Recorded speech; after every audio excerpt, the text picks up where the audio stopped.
Cooper Flagg is consensus #1 overall pick. I mean, that is a bad dude. He's a generational talent. 6'9", 7-foot wingspan. Oh, Cooper Flagg sends it to his own. Cooper Flagg, 42 points here in this game. I hate when people say it's too early about a rookie, because sometimes it's not. Sometimes you watch a 19-year-old and you feel the league tilt a little. That's Cooper Flagg. There are prospects who look talented, and then there are prospects who look like they already understand control. That's the difference with him. With Flagg, it rarely looks like chaos. It rarely looks like he's guessing. It looks like he's choosing. And I'm not even talking about scoring. Defense is where you see who's actually awake. Flagg's defense looks awake. This isn't potential. This is control from someone who shouldn't have it yet. And you don't need a highlight to notice it.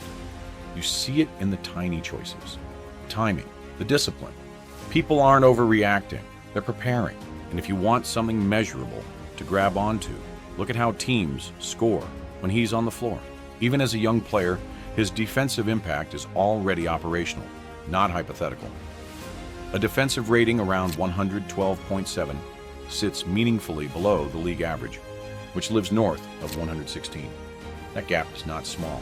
Over a season, that gap is the difference between we survive and we bleed points every time the starters sit. That's why I keep coming back to the same thought. He doesn't defend like a kid trying to prove he belongs. He defends like a guy trying to win the possession. And if you're an NBA scorer, that's annoying. That's the kind of annoying where you start settling for jumpers you don't even like. You start calling for a screen you didn't need. You start looking at the shot clock like it owes you money. So let's talk about why he feels different and why I think the league already treats him like a problem they'll have to solve for a decade. Cooper Flagg is really, at this point, a consensus #1 overall pick. He is widely considered the #1 prospect in either class. Here's what people don't get about Cooper Flagg. They see the hype, they see the #1 pick, and they assume he was made in some futuristic basketball lab. But it didn't start like that. It started in Newport, Maine. And that matters because there's no shortcut there. If you're hooping in Maine and you want to stand out, you don't get to lean on reputation. You get attention because you're better, period. And he was better early. As a freshman in high school, he won Maine Gatorade Player of the Year. As a freshman, he averaged around 20.5 points, 10 rebounds, 6.2 assists, 3.7 steals, and 3.7 blocks per game. That's not a stat line you get by being a selfish scorer. That's an I'm everywhere stat line. In the state championship game, he scored 22 points and grabbed 16 rebounds in a 43-27 final. His team scored 43 points total. Another detail from that early stretch in Maine matters to me. He didn't build confidence by beating up on kids his age. He built it by competing upward.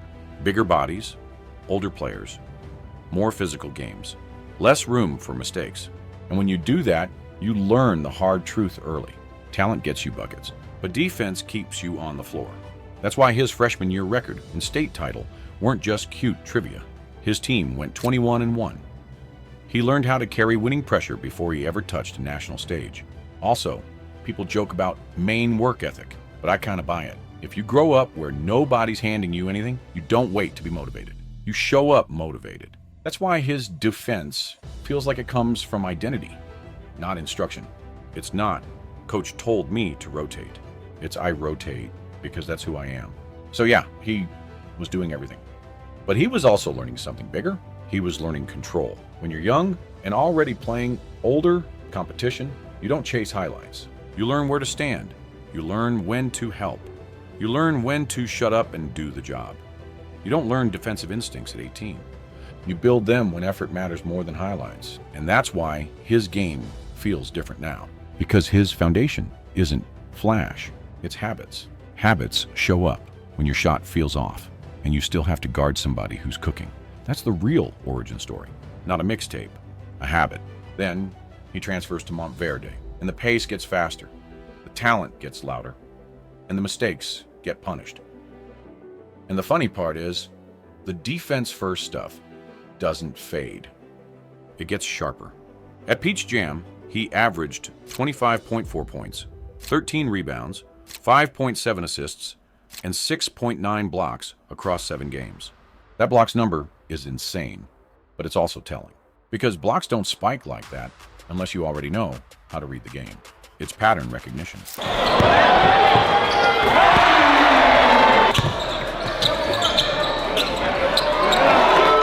At first, scouts tried to debate what Cooper Flagg would be. You know how it goes. He's a great defender, but can he score?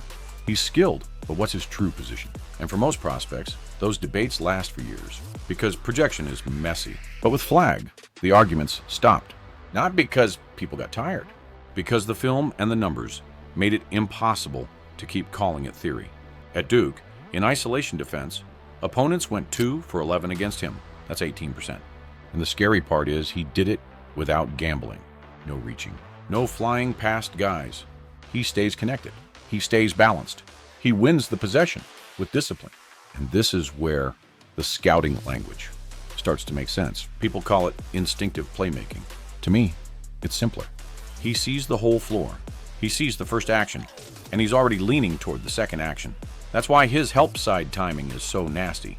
He's not sprinting late. He's arriving early. He also does the unsexy stuff that wins possessions. He tags rollers. He bumps cutters. He stunts at the ball, just enough to kill a drive. Then he recovers without panicking. That's the kind of defense that makes an offense feel like it's running in mud. And if you're wondering why coaches get obsessed with this, here's why. In the playoffs, you don't get to hide. Teams will hunt your weakest defender for 48 minutes.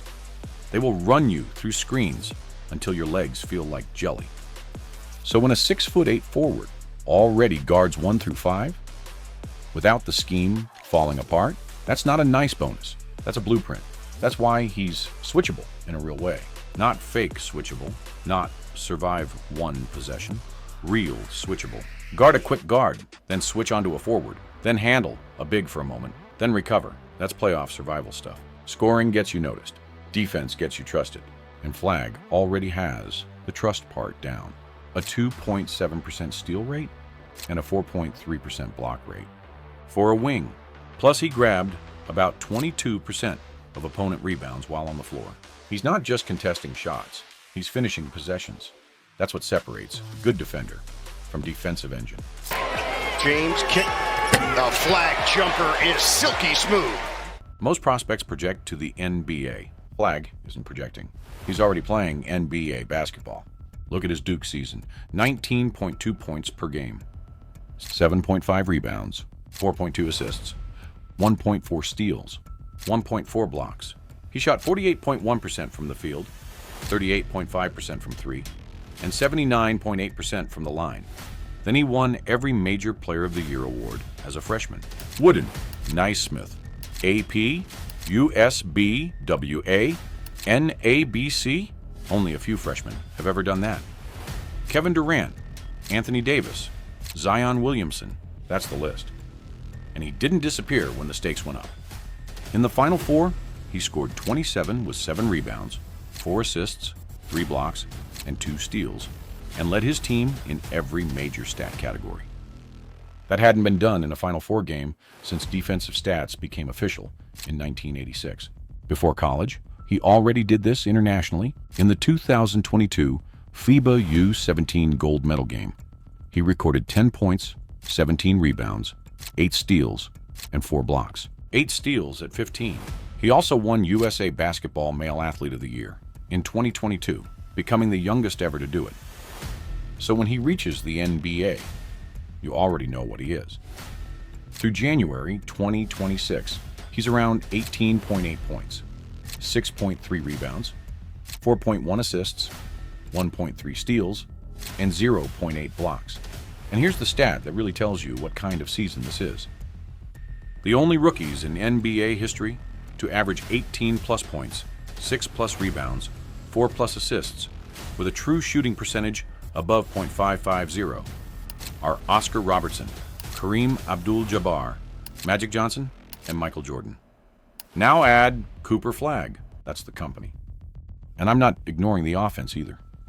The funny thing about Flagg is people talk about him like he's a defensive specialist who happens to score. No, he's a real offensive player too. He shoots, he cuts, he runs in transition, he makes the extra pass. He can be a connector, and he can be the guy who ends the possession. That's why the true shooting number matters. It tells you he isn't living off wild, shot-making luck. He's producing efficiently, in a role that already asks him to do too much.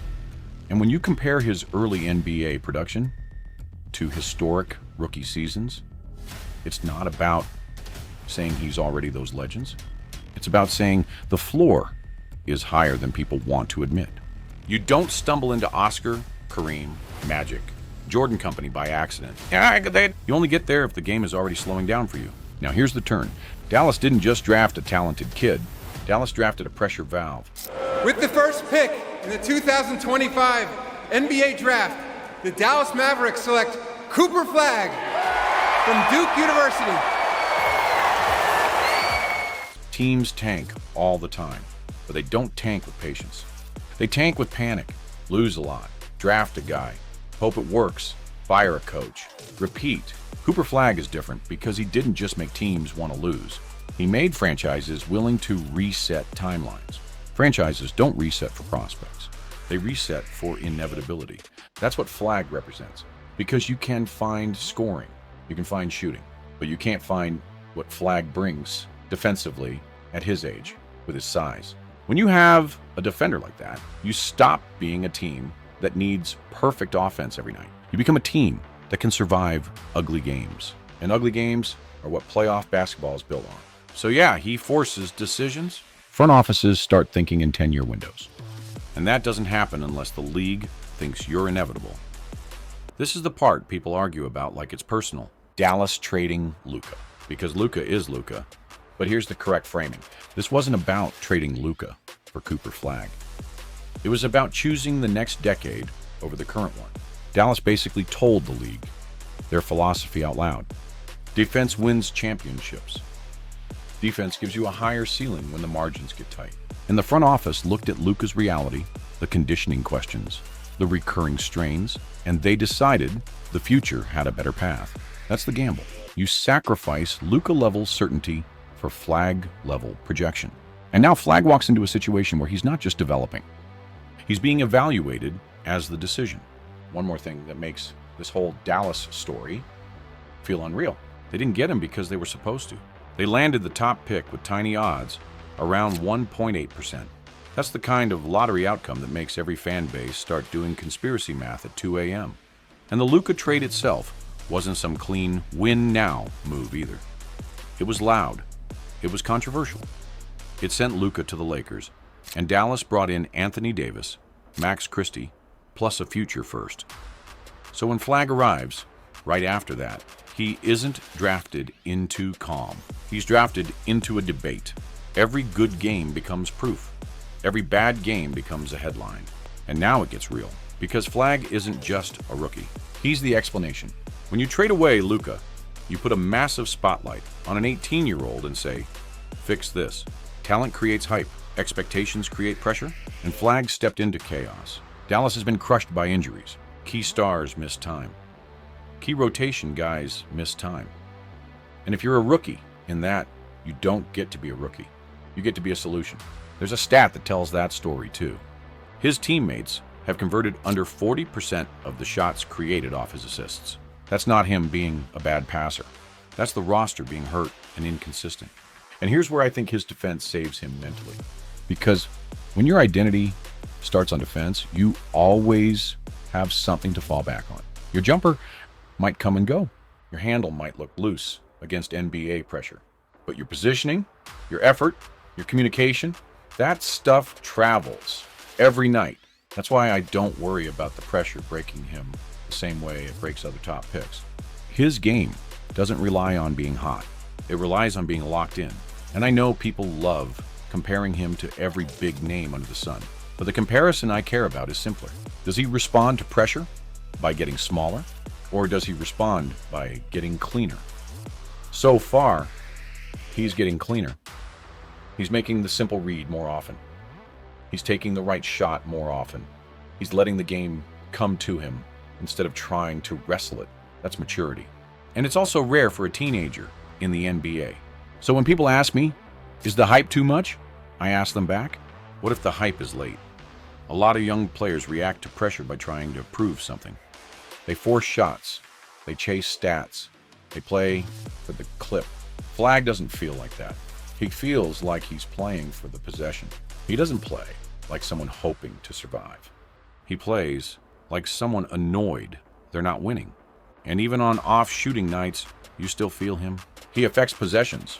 He makes teams hesitate. That's impact. Here's the warning with Cooper Flagg. If his offense grows the way his defense already exists, the league is in trouble. Because defense doesn't slump. Defense travels. Defense lasts. And the way he plays, defense isn't built on gimmicks. It's built on timing and positioning. Those things age well. So when a teenager walks into the league already built like a playoff defender, you should be nervous.